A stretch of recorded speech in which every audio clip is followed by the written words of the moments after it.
News first சக்தி TV பிரதான செய்திகளின் தலைப்புச் செய்திகள். வணக்கம், இது நியூஸ் ஃபர்ஸ்ட் பிரதான செய்திகள். இன்றைய நிகழ்வுகளின் முக்கிய தலைப்புச் செய்திகள். கடந்த 4 மாதங்களுக்குள் பயங்கரவாத புலனாய்வு பிரிவினரால் 51 பேர் கைது. பொய்யான முறைப்பாட்டை செய்த குற்றச்சாட்டின் கீழ் கைதான வட்டரக்க விஜித்த தேரருக்கு விளக்கம் அறியல். இந்தியாவுக்கான இலங்கையின் புதிய உயர்ஸ்தானிகராக பேராசிரியர் சுதர்ஷன் செனவிரத்ன நியமனம். இவை தவிர மேலும் பல உள்நாட்டு வெளிநாட்டு செய்திகளின் விரிவான தகவல்களோடு பிரதான கலையகத்தில் கோகுல் மற்றும் தாரணி. நன்றி ரசூல். வணக்கம். நாட்டின் முதற்தர செய்தி வழங்குனர் நியூஸ் ஃபர்ஸ்டின் பிரதான செய்திகளோடு இணைந்துள்ளீர்கள். தொடர்வது விரிவான செய்திகள். இந்தியாவிற்கான இலங்கையின் புதிய உயர்ஸ்தானிகராக பேராசிரியர் சுதர்ஷன் செனவிரத்ன நியமிக்கப்பட்டுள்ளார். பேராசிரியர் சுதர்ஷன் செனவிரத்ன ஜனாதிபதி மஹிந்த ராஜபக்சவிடமிருந்து இன்று தனது நியமன கடிதத்தை பெற்றுக் கொண்டார். பேராதனை பல்கலைக்கழகத்தின் தொல்லியல் பிரிவின் தலைவராக செயற்பட்டுள்ள இவர் கொழும்பு ஆனந்தா கல்லூரியின் பழைய மாணவர் ஆவார். இவர் இந்தியாவிலும் சில பல்கலைக்கழகங்களில் கல்வி பயின்றுள்ளமை குறிப்பிடத்தக்கது. திவுலப்பிட்டிய பரவாவில பிரதேசத்தில் போலீசாரின் துப்பாக்கி பிரயோகத்தில் இளைஞர் ஒருவர் உயிரிழந்த சம்பவம் தொடர்பில் விசாரணைகளை மேற்கொண்டு வருவதாக போலீசார் தெரிவிக்கின்றனர். திவுலப்பிட்டிய பரவாவில பகுதியைச் சேர்ந்த SM கலும் சுபசிங்க என்ற 19 வயதான இளைஞரை போலீஸ் துப்பாக்கி பிரயோகத்தில் உயிரிழந்தார்.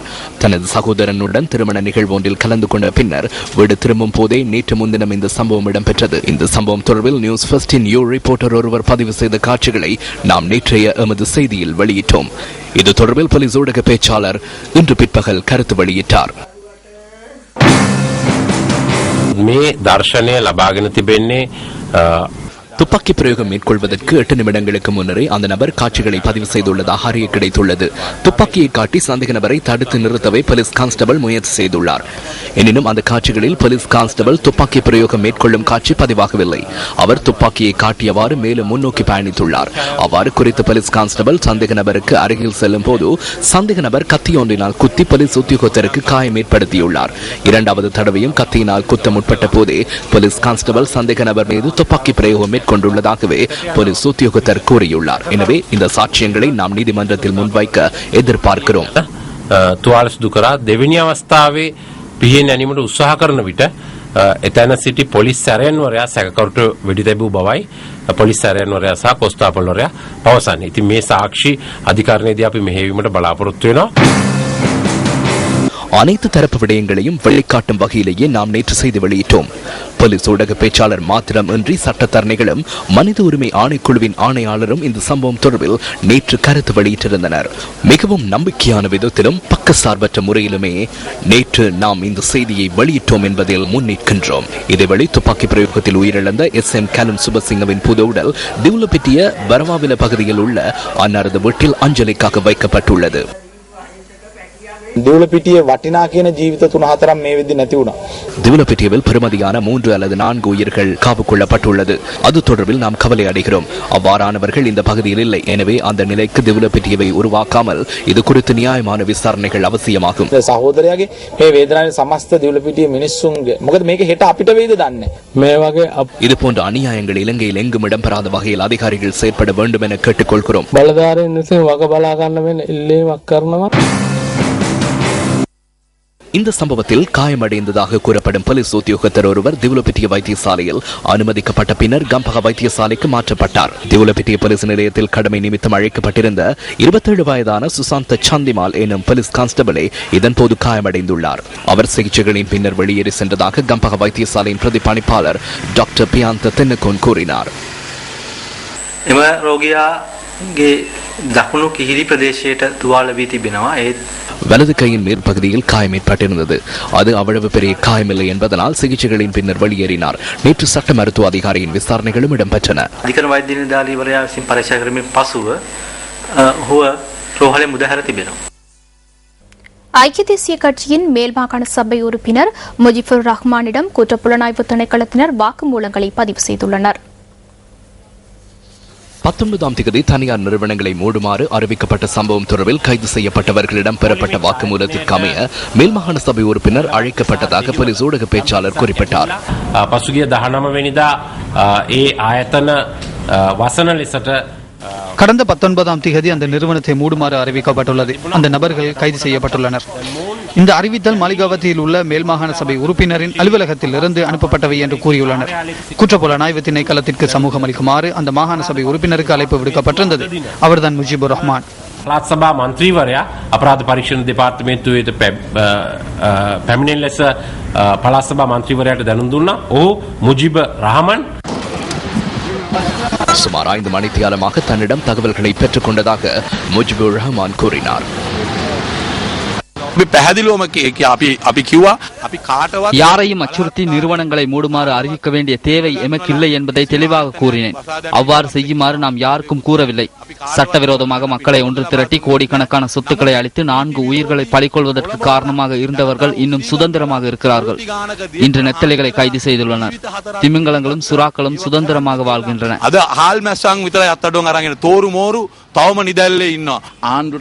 சங்கத்தினால் சமாதானத்தை நிலைநாட்ட முடியாது என்பதால் எதிர்க்கட்சி உறுப்பினர்களுக்கு குற்றச்சாட்டுகளை முன்வைக்க வேண்டாம்.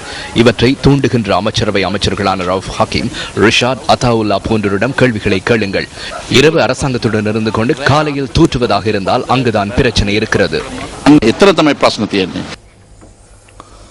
உண்மைக்கு புறம்பான முறைப்பாட்டை மேற்கொண்ட சந்தேகத்தின் பேரில் கைதான வட்டரக்க விஜித்த தேரரை ஜூலை மாதம் 2ஆம் தேதி வரை விளக்கமறியலில் வைக்குமாறு உத்தரவிடப்பட்டுள்ளது. பாணந்துறை நீதவான் நீதிமன்றத்தில் தேரர் இன்று ஆஜர் செய்யப்பட்ட போது அவரை விளக்கமறியலில் வைக்குமாறு உத்தரவு பிறப்பிக்கப்பட்டுள்ளது. வட்டரக்க தேரர் தொடர்ந்தும் சிகிச்சைகளை பெற்றுக்கொள்ள அனுமதி அளிக்குமாறு இதன்போது தேரர் சார்பாக நீதிமன்றத்தில் பிரசன்னமான சட்டத்தரணி கோரிக்கை விடுத்திருந்தார். இதனையடுத்து தேரருக்கு சிறைச்சாலை வைத்தியசாலையில் சிகிச்சை அளிக்க நடவடிக்கை எடுக்குமாறு நீதவான் ருச்சிர வெளிவத்த உத்தரவிட்டிருந்தார். இதேவேளை வட்டரக்க விஜித் தேரர் கைது செய்யப்பட்டமை தொடர்பில் இன்று நடைபெற்ற ஊடகவியலாளர் சந்திப்பில் போலீஸ் ஊடக பேச்சாளரும் சிரேஷ்ட போலீஸ் அத்தியட்சருமான அஜித் ரோகன கருத்து தெரிவித்தார். கடந்த 19ஆம் தேதி காலை பண்டாரகம ஹிரண பகுதியில் வட்டரக்க விஜித் தேரர் காயங்களுடன் மீட்கப்பட்டிருந்ததாக அவர் சுட்டிக்காட்டினார்.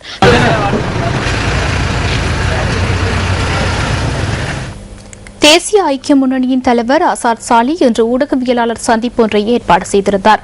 இந்த ஊடகவியலாளர் சந்திப்பின் போது அந்த இடத்திற்கு போலீஸ் அதிகாரியோர்வரும் வருகை தந்திருந்தார்.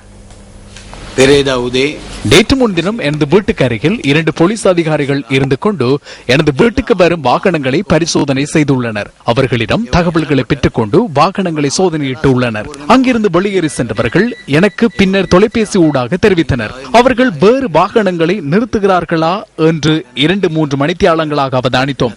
அவ்வாறு இடம்பெறவில்லை. போலீசாரை எங்கு வர சொல்லுங்கள். என்னென்ன பொருந்து பார்த்து முகாத்து கராண்டு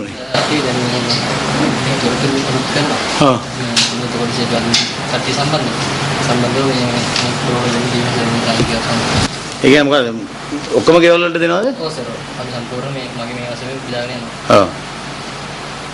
තියෙන එක මදි අපි ඉස්සර දුන්නේම මදි ආයෙත් අලුතෙන් හරි මුස්ලිම් ගෙවල් කීයක් තියෙනවා කියලා ගන්න ඕනේ ඔක්කොම මේක එක තමයි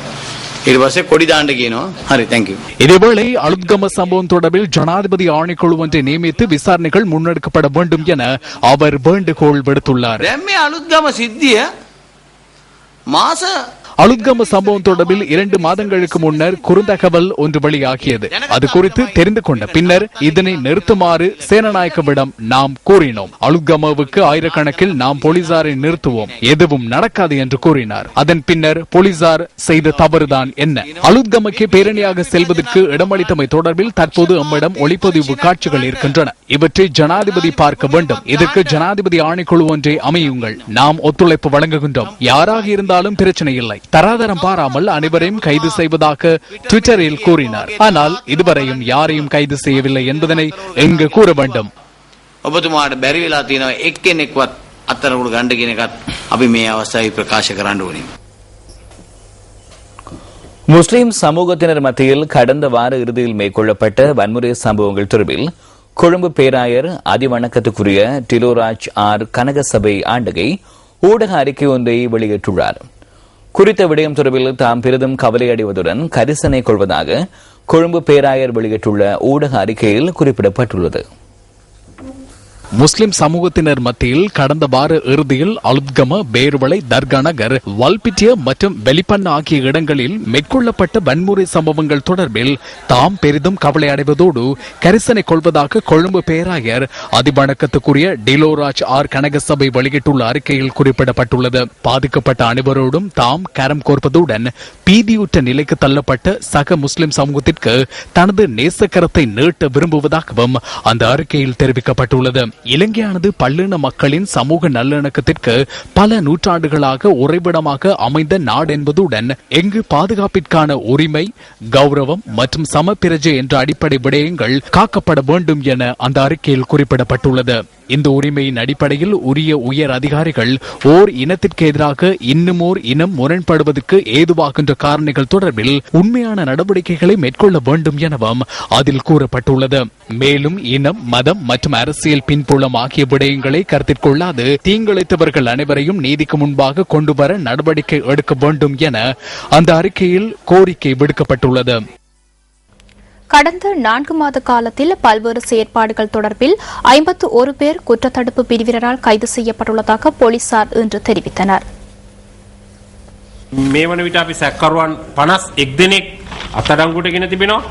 பல்வேறு எல்டிடி செயற்பாடுகள் தொடர்பில் நாம் இதுவரை 51 பேரை கைது செய்துள்ளோம். அவர்களில் 5 பெண்கள் உள்ளடங்குகின்றனர், 46 ஆண்கள் உள்ளனர். இது மார்ச் 8ஆம் தேதிக்கு பின்னர் நடைபெற்ற சம்பவங்களாகும்.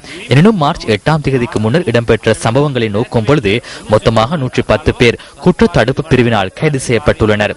குறிப்பாக இந்த நாட்டில் மீண்டும் ஒரு யுத்தம் ஏற்படாத வகையில் குற்ற தடுப்பு பிரிவு செயற்பாடுகளை முன்னெடுத்து வருகின்றது.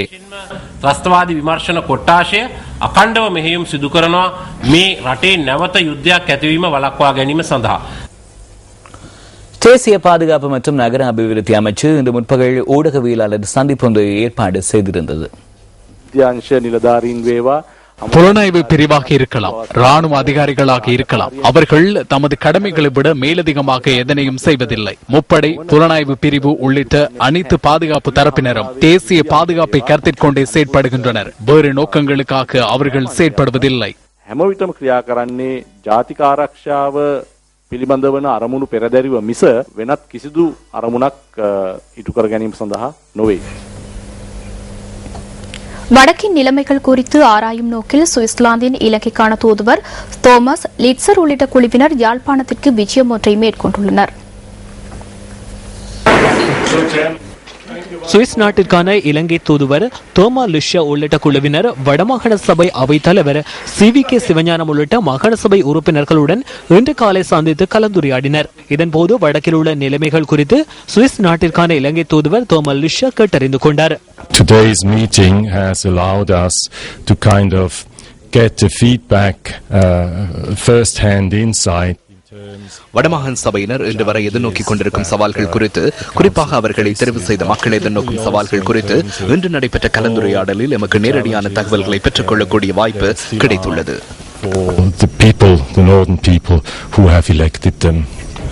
காணி சம்பந்தமாக அந்த காணி அபகரிப்புகள் நடைபெற பாதிப்புகள் பற்றி தெளிவாக சொல்லியிருக்கிறோம். ஆனால் நிர்வாக ரீதியாக எங்களுக்கு இருக்கிற பிரச்சனைகளை பற்றி சொல்லியிருக்கோம். குறிப்பாக மத்திய அரசாங்கத்தினுடைய அதிகாரிகளுடைய செயல்பாடு எங்களுக்கு ஒத்துழைக்க முடியாத ஒரு நிலை இருக்கிறது. அப்படியே சில காரியங்களை தகவல்களை கூட பெற முடியாத ஒரு நிலைப்பாடு இருக்கிறது என்றதை தெளிவாக சொல்லியிருக்கிறோம். மற்றது மனித உரிமைகள் சம்பந்தமான பாதிப்புகள், தாக்கங்கள், அதை பற்றி சொல்லியிருக்கிறோம். ஏற்கனவே எங்களுக்கு சில உதவிகளை அவர்கள் செய்திருக்கிறார்கள். அந்த உதவிகளையும் தொடர்ந்து செய்ய வேண்டும் என்றும், மற்றது அரசாங்கம் அந்த கூடுதலான அதிகார பரவலாக்கல் என்று சொல்ல அதிகார பகிர்வை கூடுதலாக செய்ய வேண்டும் என்றதில் சுவிஸ் அரசாங்கம் உதவி செய்ய வேணும், கூடுதலான அக்கறை காட்ட வேணும், அரசாங்கத்துக்கும் செயல்பாட்டுக்கு ஈடுபட வேணும் என்ற கோரிக்கையையும் முன் வச்சிருக்கிறோம். இதேவேளை வடமாகாண ஆளுநர் GS சந்திரசிறியையும் தோமஸ் லுஷ்யா உள்ளிட்ட குழுவினர் சந்தித்து கலந்துரையாடியுள்ளனர். இதன்போது வடக்கில் ஏற்பட்ட அபிவிருத்தி முன்னேற்றங்கள் தொடர்பாகவும் இன்னும் தேவைப்படுகின்ற அபிவிருத்திகள் தொடர்பிலும் வடமாகாண ஆளுநர் அவருக்கு விளக்கம் அளித்தார். இதேவேளை வடக்கிற்கு விஜயம் மேற்கொண்ட சுவிட்சர்லாந்தின் இலங்கைக்கான தூதுவர் தோமஸ் லிட்சர் உள்ளிட்ட குழுவினர் வடமாகாண முதலமைச்சர் சி வி விக்னேஸ்வரனை சந்தித்து கலந்துரையாடியமை தொடர்பில் முதலமைச்சர் கருத்து வெளியிட்டார். வடமாகாணத்தில் தொடர்ந்து இராணுவம் இருப்பதால் எங்களுடைய வாழ்க்கைக்கு இவ்வாறு பங்கம் விளைவிக்கின்றது. நடக்கும் பல விடயங்களும் அவர்களுக்கு முன்னரே தெரிந்திருக்கின்றன. அவற்றிற்கு அனுசரணையாகத்தான் நான் குறிப்பிட்டவற்றை எல்லாம் அவர்கள் எடுத்து எழுதி கொண்டார்கள். நான் முக்கியமாக கொக்குளாய், கொக்குத்தொடுவாய் போன்ற இடங்கள் சம்பந்தமாக எவ்வாறு வடகிழக்கு மாகாணங்கள் தமிழ் பேசும் பிரதேசங்களாக இதுவரை காலமும் இருந்து வந்ததை சிங்கள குடியேற்றங்களை முன்னிறுத்தி வடக்கும் கிழக்கும் தமிழ் பேசும் இடங்களாக இருக்கவில்லை என்ற ஒரு கருத்தை முன்வைப்பதற்காக தெற்கிலிருந்து வந்தவர்கள் தடை செய்யப்பட்ட விதங்களிலே இந்த மீன்பிடி தொழிலில் ஈடுபடுவதற்கு எவ்வாறு அனுசரணைகள் அவர்களால் வழங்கப்படுகின்றன என்பது சம்பந்தமாக அவர்களுடன் பகிர்ந்து கொண்டேன்.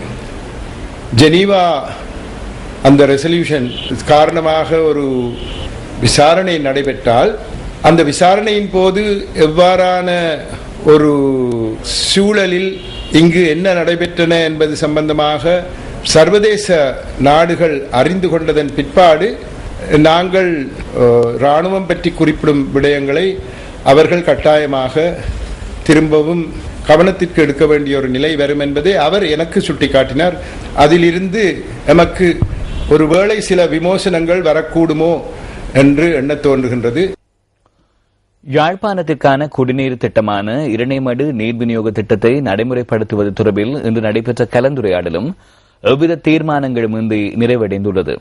இந்த திட்டம் மூலம் தமக்கு எவ்வித பாதிப்பும் ஏற்படாது என உத்தரவாதம் வழங்கும் வரை இதற்கு அனுமதிக்க முடியாது என கிளிநொச்சி மாவட்ட விவசாயிகள் இன்றும் வலியுறுத்தியுள்ளனர். இரணைமடு திட்டத்தை நடைமுறைப்படுத்துவது தொடர்பில் விவசாயிகளின் கருத்துக்களை கேட்டறியும் மற்றொரு கட்ட கலந்துரையாடல் கிளிநொச்சி கூட்டுறவு சங்க மண்டபத்தில் அமைச்சர் டக்ளஸ் தேவானந்தா தலைமையில் இன்று நடைபெற்றது. இதில் பாராளுமன்ற உறுப்பினர்கள், வடமாகாண சபையின் உறுப்பினர்கள், கிளிநொச்சி மாவட்ட அரசாங்க அதிபர், நீர்ப்பாசன அமைச்சின் உயர் அதிகாரிகள் மற்றும் 100க்கும் மேற்பட்ட விவசாய அமைப்புகளின் பிரதிநிதிகளும் கலந்து கொண்டிருந்தனர். எனினும் மிக நீண்ட நேரம் நடைபெற்ற இந்த கலந்துரையாடல் தீர்மானங்கள் எட்டப்படாத நிலையில் நிறைவடைந்தது. அத்துடன் இந்த திட்டம் தொடர்பான இறுதி தீர்மானங்களை எடுப்பதற்கு மேலும் 3 மாத கால அவகாசம் கேட்க உள்ளதாக அமைச்சர் டக்ளஸ் தேவானந்தா இதன்போது குறிப்பிட்டுள்ளார். இதேவேளை இந்த திட்டத்துக்கு விவசாயிகள் கடும் எதிர்ப்பு தெரிவிப்பதாயின் இரணைமடு திட்டத்தை கைவிடுமாறு ஜனாதிபதி மஹிந்த ராஜபக்ச பணித்துள்ளதாக நீர்வளங்கள் மற்றும் வடிகாலமைப்பு அமைச்சின் மேலதிக செயலாளர் இன்றைய சந்திப்பின் போது கூறியுள்ளார். யாழ்ப்பாணத்துக்கான மாற்று நீர் விநியோக திட்டங்கள் தொடர்பில் ஆராயுமாறு ஜனாதிபதி பணித்துள்ளதாகவும் அவர் தெரிவித்துள்ளார். இதேவேளை கிளிநொச்சி மாவட்டத்தில் இதுவரையும் இரணைமடு குளத்தினால் நீர் பாய்ச்சப்படாத 15,000 ஏக்கர் வயல் நிலங்களுக்கு நீரை பாய்ச்சிவிட்டு யாழ்ப்பாணத்துக்கு நீரை விநியோகிக்குமாறு கிளிநொச்சி மாவட்ட விவசாயிகள் தெரிவிக்கின்றனர். 15,000க்கும் மேற்பட்ட விவசாய நிலங்கள் கண்டாவளை உதவி அரசாங்க பிரிவிலே நீர்ப்பாய்ச்சல் இல்லாமல் இருக்கின்றன. அவற்றுக்கு கால்வாய்கள் அமைத்து அவற்றுக்கான நீர் உரிமைகளை வழங்கி நீர்வள டாப்பில் சேர்த்து இப்பிரதேசங்களுக்கு இருபோகங்களும் நீர் வளங்களுக்கு வழங்குவதற்குரிய உத்தரவாதங்களை நமக்கு தரும் பட்சத்தில் இவையெல்லாம் செம்மையாக நிறைவேற்றப்பட்டு இதன் பிற்பாடு மேலதிக நீர் இருக்கு என்பதை ஒரு 7 ஆண்டு கால ஆய்வின் பிற்பாடு உறுதிப்படுத்தப்படின் மாற்று பயன்பாடுகளுக்கு இந்த நீரை பயன்படுத்துவதற்கு நாங்கள் உடன்படுவோம் என்கின்ற விடயத்தை மிக தெளிவாக கூறியிருந்தோம். ஒரு நல்ல முடிவையும் நல்ல ஒரு செய்தியையும் தான் நாங்கள் வெளிப்படுத்த விரும்புகிறோம். யாழ்ப்பாண மக்களுக்கு எந்த நாளிலும் நாங்கள் குடிநீர் வழங்க மாட்டோம் என்று இந்த இடத்திலும் நாங்கள் சொன்னது கிடையாது. இதுதான் எங்களுடைய சரியான விளக்கம். இரணைமடு குளம் 34 அடிகளை கொண்டது. ஆனால் 2 அடி தண்ணீரை கூட்டி நாங்கள் அந்த மேலதிக நீரைத்தான் யாழ்ப்பாணம் கொண்டு செல்கிறோம் என்று அதனை கொண்டு செல்லுகிறவர்கள் சொல்கிறார்கள். இப்பொழுது மழை இந்த வருடம் முழுமையாக பொய்த்திருக்கிறது. இரணைமடு குளத்திலே 34 அடி தண்ணி இந்த நேரம் இருக்க வேண்டும். 12 அடி தண்ணீர் தான் இப்பொழுது நாங்கள் பேசுகிற பொழுது இருக்கிறது. வயலோடு வாழுகிற விவசாயி இன்று வெறும் தரையை பார்த்துக் கொண்டிருக்கிறான். இதுவரை அந்த திட்டத்தோடு சம்பந்தப்பட்டவர்கள் தமிழ் தேசிய கூட்டமைப்போடு அல்லது கூட்டமைப்பில் இருக்கிற பாராளுமன்ற உறுப்பினர்களோடு அவர்கள் பேசவில்லை. தமிழ் தேசிய கூட்டமைப்பினருடன் அவர்கள் பேசினார்களா என்று கேட்கின்றார். ஏன் எங்களுடன் பேசினார்கள்? வடமாகாண சபை தமிழ் தேசிய கூட்டமைப்பு இல்லாமல் வேறு எந்த கூட்டமைப்பு? ஆகவே எங்களுடன் பேசித்தான் அவர்கள் இது நன்மை பயக்கும் என்று நாங்கள் அந்த முடிவுக்கு வந்தோம். 12 அடி தண்ணீர் அங்கு இருந்தால் அந்த 12 அடி தண்ணீரில் இருந்து யாழ்ப்பாணத்துக்கு தண்ணீர் கொண்டு வர வேண்டிய அவசியம் எதுவும் இல்லை.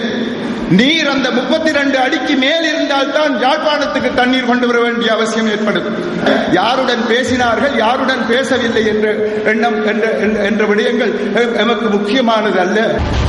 8 மாத காலங்களில் நாங்கள் எங்களுடைய முக்கியமான இரணமடு பிரச்சனை தொடர்பாக எந்தவித முடிவும் எடுக்காவிடில் இந்த திட்டம் ஒரு கேள்விக்குறியாக மாறும். நிச்சயமாக அவர்கள் சொல்வார்கள், திட்டம் திரும்பி போகக்கூடிய நிலைமை தான் உள்ளது. இதுதான் இன்றைய நிலைமையில், அதாவது இன்றைய நிலைமையில் என்ற செப்டம்பர் இறுதி வாரத்துக்கு இடையில் நாங்கள் ஒரு முக்கியமான முடிவுகளை எடுக்காவிடில் இரணமடு கட்டுமானம் அல்லது எங்களுடைய நீர் வளங்கள் தொடர்பாக மிகப்பெரிய ஒரு பிரச்சனையை நாங்கள் எதிர்நோக்கவிடையில் காசு விட திரும்பி போகலாம். ஏன்னா நாங்கள் பிரான்சியாவின் நிறுவனம் திரும்பி போவது உறுதியாக்கப்பட்டு விட்டது. ஆயினும் கிட்டத்தட்ட 48 மில்லியன் எங்களுக்கு திரும்பி போகுது. நிபுணர் குழு சொன்னோன்னே சில அதில் அரசியல் படித்தவர் இருக்கிறார், சமூகவியல் படித்தவர் இருக்கிறார், அக்கவுண்டன்ட் இருக்கிறார், லோயர் இருக்கிறார். இவெல்லாம் அவர் லோவில் அவர் கட்டிக்காரனா இருக்கலாம், பொலிட்டிக்கல் சயின்ஸ்ல அவர் கட்டிக்காரனா இருக்கலாம். ஆனால் அவர் நீர்ப்பாசன விஷயங்கள்ல தண்ணியில குடிக்கிறதோ அதுல நிபுணர் இல்லையே.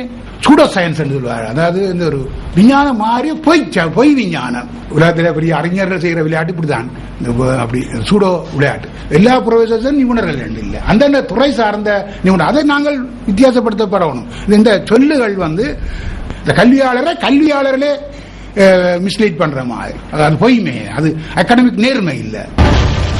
இவ்வாறான கருத்து முரண்பாடுகள் தொடர்கின்ற நிலையில் ஆசியா அபிவிருத்தி வங்கியின் 164.04 மில்லியன் அமெரிக்க டாலர் பெறுமதியான திட்டம் உரிய வகையில் நிறைவேற்றப்படுமா என்பதே அனைவரதும் எதிர்பார்ப்பாகும்.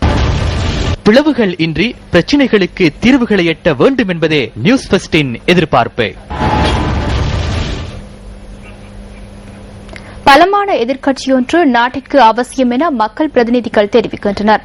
பலமான எதிர்க்கட்சியொன்று இல்லாமை அரசாங்கத்திற்கே நன்கு புலப்படுவதாக ஐக்கிய மக்கள் சுதந்திர கூட்டமைப்பின் பாராளுமன்ற உறுப்பினர் அருந்திக பெர்னாண்டோ கூறுகின்றார்.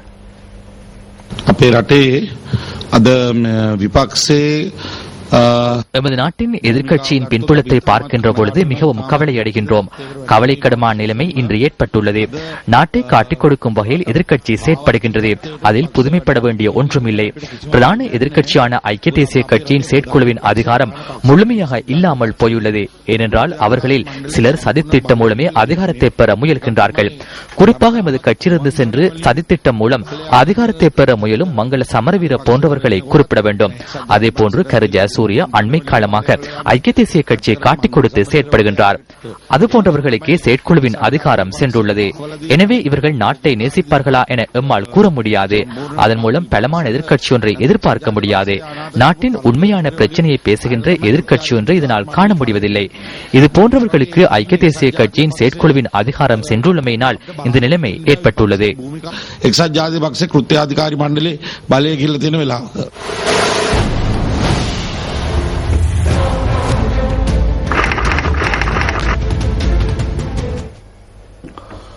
விமான சேவைகளுக்கிடையில் சில்லறை வர்த்தகத்தில் ஈடுபடுகின்ற வருடத்தின் சிறந்த வர்த்தகருக்கான விருது கிங் பவர் டிராவலர் நிறுவனத்தின் தலைவர் ரகிதா ஜெயவர்தனவுக்கு கிடைத்துள்ளது. அண்மையில் லண்டனில் நடைபெற்ற விமான சேவைகளுக்கு இடையிலான வருடாந்த வர்த்தக மாநாட்டின் போதே அவருக்கு இந்த விருது கிட்டியது. சுற்றுலாத்துறையில் 30 வருடங்களுக்கும் அதிகமான அனுபவத்தை கொண்டுள்ள ரகிதா ஜெயவர்தன தீர்வையற்ற பொருள் விற்பனை அறிமுகப்படுத்திய முன்னோடியாவார். அதேபோன்று ஆசிய பசிபிக் வலய சுற்றுலா சில்லறை வர்த்தக அமைப்பின் தலைவராகவும் அவர் செயற்பட்டு வருகிறார். கிங் பவர் டிராவல் நிறுவனத்தின் தலைவரான ஜெயவர்தன சென்டோ டிராவல் ரீட்டைல் நிறுவனத்தின் ஸ்தாபகர் ஆவார். அவர் 1984 மற்றும் 86 ஆண்டுகளில் ஃப்ரான்டியர் விருதையும் பெற்றுக் கொண்டுள்ளார். மேல்மாகாணத்தின் ஜனநாயக கட்சியின் குழு தலைவர் சுசில் கேந்தல் பிட்டிய இன்று மனித உரிமைகள் ஆணைக்குழுவிற்கு சென்றிருந்தார். தன்னை பற்றி இனம் தெரியாத இருவர் பிரதேசத்தில் பலரிடம் தகவல்கள் திரட்டியமை குறித்து கடந்த ஜனவரி மாதம் ஆணைக்குழுவில் செய்திருந்த முறைப்பாட்டிற்கு அமையவே அவர் இன்று அங்கு சென்றிருந்தார்.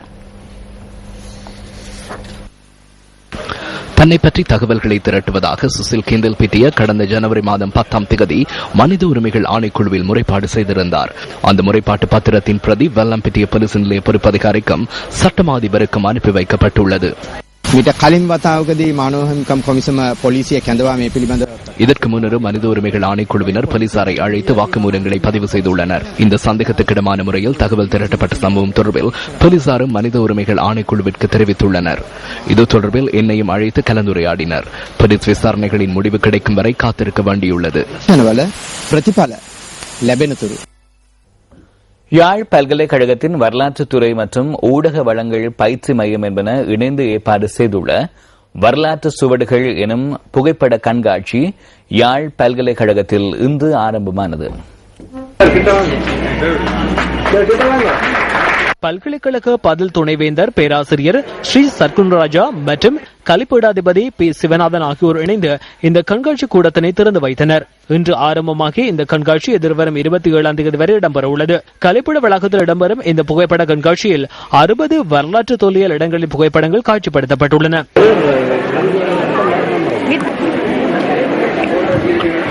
அத்துடன் இங்கு பேராசிரியர் இந்திரபாலாவின் தொல்லியல் நிலையமும் திறந்து வைக்கப்பட்டுள்ளது. இந்த கண்காட்சியின் போது தொல்லியல் இடங்களின் அழிவுகளை தடுப்பதற்கும் அவற்றை பாதுகாப்பதற்கான நடவடிக்கை தொடர்பிலும் விளக்கம் அளிக்கப்பட உள்ளன. நாட்டின் வடக்கு கிழக்கு மாகாணங்களின் பல பகுதிகளிலும் பல கோரிக்கைகளை முன்வைத்து இன்று ஆர்ப்பாட்டங்கள் பல முன்னெடுக்கப்பட்டுள்ளன.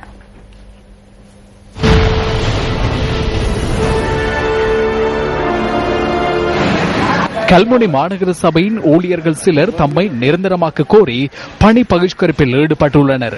கல்முனை மாநகர சபையைச் சேர்ந்த சுமார் 60 ஊழியர்கள் இந்த பணி பகிஷ்கரிப்பில் ஈடுபட்டுள்ளதாக எமது பிராந்திய செய்தியாளர் குறிப்பிட்டார். சுமார் 10 வருடங்களுக்கு மேலாக கடமையாற்றிக் கொண்டிருப்பவர்களின் கல்வி தகமைகள் காண்பிக்கப்பட்டும் தாம் நிரந்தரமாக்கப்படவில்லை என பணி பகிஷ்கரிப்பில் ஈடுபட்டவர்கள் தெரிவிக்கின்றனர். 98ஆம் ஆண்டு 3ஆம் மாதம் இந்த கவுன்சிலுக்கு வந்தேன். இதுவரை காலமாக எனக்கு நியமனம் தேவையில்லை. மாறாக்கள் போறாக்கள் அவங்களோட சொந்தக்காரர்கள் தான் குரு அடிக்குது. என்னென்னு கேட்டால் உங்களுக்கு ரிசல்ட் போல அந்த இது போல வேலை கொடுங்க சொல்றாங்க. உத்தியோகம் நாங்கள் 10 வருஷம் குடிக்கும் முன்னாமி அடிப்படையில் இவ்வளவு காலம் பேர் 5 வாரம் இப்போ 6 மாசம் வந்தவனோட பேமெண்ட் ஆகிருக்கு. இந்த இவ்வளவு காலத்துக்கு நாங்கள் 10 வருஷம் குடி வேலை எங்களுக்கு ஒரு பேமெண்ட் இல்லை, ஒன்றும் இல்லை. கல்முனை மாநகர சபையின் ஊழியர்கள் இன்று காலை முதல் பணி பகிஷ்கரிப்பில் ஈடுபட்டதன் காரணமாக கல்முனை மாநகர சபைக்குட்பட்ட பிரதேசங்களில் குப்பைகள் அகற்றப்படாமல் தேங்கி காணப்படுவதாக எமது பிராந்திய செய்தியாளர் குறிப்பிட்டார். கல்முனை முனிசிபல் கவுன்சிலுக்கு நாங்க சொல்றேன் என்னடா, எங்கட கான்ல முழுதும் குப்பையா கிடக்கு, ரோட்டோரம் ஃபுல்லா குப்பை. இதால இதை கேட்டா ஸ்டேக் சொல்றாங்க. ஒவ்வொரு நாளும் வாராக, ஒவ்வொரு கிழமையும் வாராங்களும் இல்லை, ஸ்டேக் சொல்றாங்க. ரோட்ல இருக்கிற குப்பையில அள்ளி கொண்டே காவத்தை கொண்டு வீட்டுக்குள்ள போடுது. இதால வீட்டுக்குள்ளேயும் சூழலும் கிளியர் இல்லாம இருக்கு. ஆகவே இந்த பிரச்சனையும் கிளியர் பண்ணிட்டு எங்களுக்கு தருமாறு முனிசிபல் கவுன்சிலை தயவாக வேண்டுகிறேன்.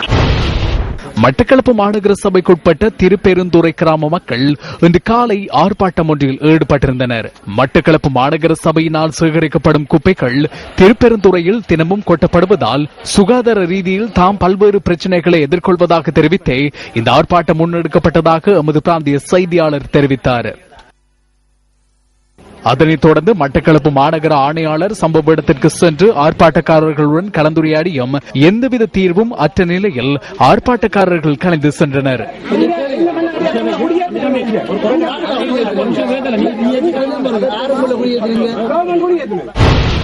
முல்லைத்தீவு கரைத்துறைப்பற்று பிரதேச சபையின் பொது சிற்றூழியர்கள் இன்று கரைத்துறைப்பற்று பிரதேச சபை முன்பாக கவனஈர்ப்பு போராட்டத்தில் ஈடுபட்டிருந்தனர்.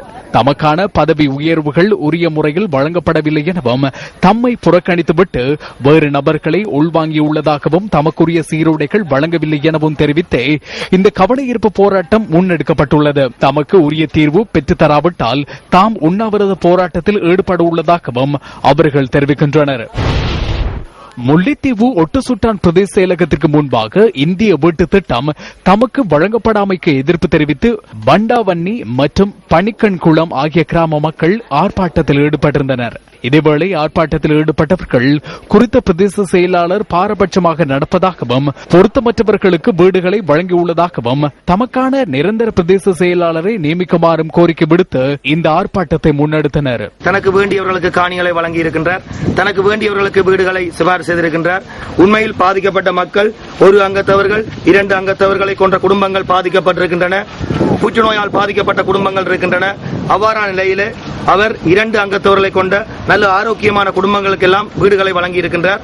எங்களுக்கு இந்த ஒட்டுசுட்டான் பிரதேச செயலகத்தை வழிநடத்துவதற்கு ஒரு நேர்மையான தகுதியான மக்களுடைய பிரச்சனைகளை அறிந்து செயலாற்றக்கூடிய ஒரு பிரதேச செயலரை உடன் நியமிக்க வேண்டும். இதேவேளை குறித்த 2 கிராமங்களையும் சேர்ந்த கிராம அபிவிருத்தி சங்கங்கள் ஊழல் நடவடிக்கையில் ஈடுபட்டுள்ளதுடன் பல லட்சம் ரூபாய் மோசடி செய்துள்ளதாகவும் ஒட்டுசுட்டான் பிரதேச செயலாளர் தெரிவித்தார். ஒரு சில கிராம அபிவிருத்தி சங்கங்களும் சில பொது அமைப்புகளும் பல்வேறு மோசடிகளில் ஈடுபட்டு வந்தமை என்னால் அவதானிக்கப்பட்டுள்ளது. மலசல கூட பணிகளில் 25 லட்சம் ரூபாய் மோசடி செய்யப்பட்டதாக எனக்கு கணக்காய்வு அறிக்கை தெரிவிக்கின்றது.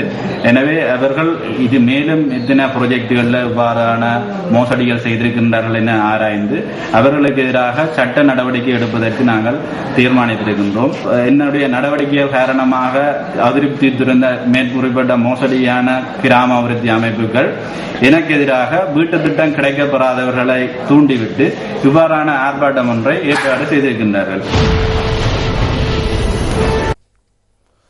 திரைசேரி உண்டியல்களுக்கான ஏலத்தின் மூலம் 22,000 மில்லியன் ரூபாவை பெற்றுக்கொள்ள தீர்மானித்திருப்பதாக இன்று நடைபெற்ற ஏலம் தொடர்பில் இலங்கை மத்திய வங்கி தெரிவிக்கிறது. விரிவான தகவல்களை எமது அடுத்த பிரதான செய்திகளில் எதிர்பாருங்கள். இங்கிலாந்து மண்ணில் முதல் டெஸ்ட் தொடர் வெற்றியை ஈட்டிய இலங்கை டெஸ்ட் தரவரிசையில் ஓரிடம் முன்னோறி ஆட்டத்தை 6ஆம் இடத்தை பிடித்துள்ளது. இலங்கையிடம் 100 ஓட்டங்களால் தோல்வியடைந்த இங்கிலாந்து தரவரிசையில் 3ஆம் இடத்திலிருந்து 5ஆம் இடத்திற்கு பின்தள்ளப்பட்டுள்ளது. 2வது டெஸ்ட் போட்டியில் தோல்வியை தவிர்க்க இங்கிலாந்தின் மொஹிம் அலி கடுமையாக போராடிய போதிலும் கடைசி ஓவரில் 5வது பந்தில் ஆண்டர்சன் ஆட்டமிழக்க வெற்றி இலக்கு வசமானது.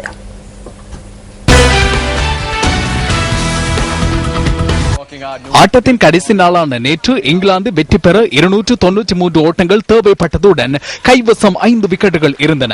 6 ஓட்டங்களுடன் நேற்றைய ஆட்டத்தை ஆரம்பித்த ஜோ ரூட் 108 பந்துகளில் 31 ஓட்டங்களை பெற்று ஆட்டமிழந்தார். மெட்பிரேயர் 37 பந்துகளில் 10 ஓட்டங்களுடனும் கிறிஸ் ஜோர்டான் 62 பந்துகளில் 21 ஓட்டங்களுடனும் ஆட்டமிழந்தனர். ஸ்வெட் போர்ட் 24 பந்துகளை எதிர்கொண்டு ஓட்டமின்றி ஆட்டமிழந்தார்.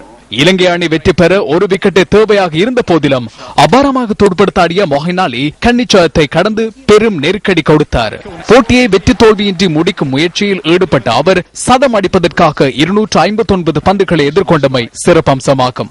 மொஹின் அலி மற்றும் ஜேம்ஸ் ஆண்டர்சன் ஜோடி கடைசி விக்கெட்டில் 20 ஓவர்களை லாபகமாக எதிர்கொண்டது. என்றாலும் போட்டி முடிவுக்கு வர 2 பந்துகளை எஞ்சிய நிலையில் 55 பந்துகளை எதிர்கொண்டு ஜேம்ஸ் ஆண்டர்சன் கடைசி ஓவரின் 5வது பந்தில் ஓட்டமின்றி ஆட்டமிழந்தார். இது இலங்கைக்கு வியத்தகு வெற்றியை ஈட்டிக் கொடுத்ததுடன் இங்கிலாந்து மண்ணில் முதல் டெஸ்ட் தொடர் வெற்றியாகவும் அமைந்தது.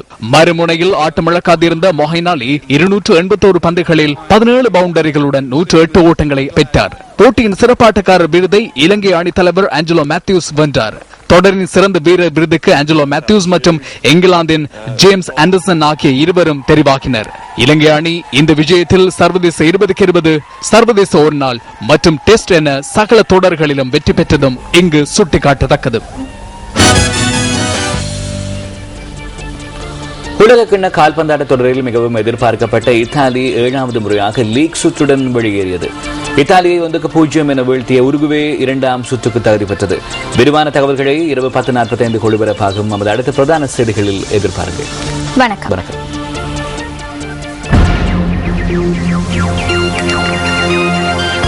Hotline 0114-896-896 www.newsfirst.lk.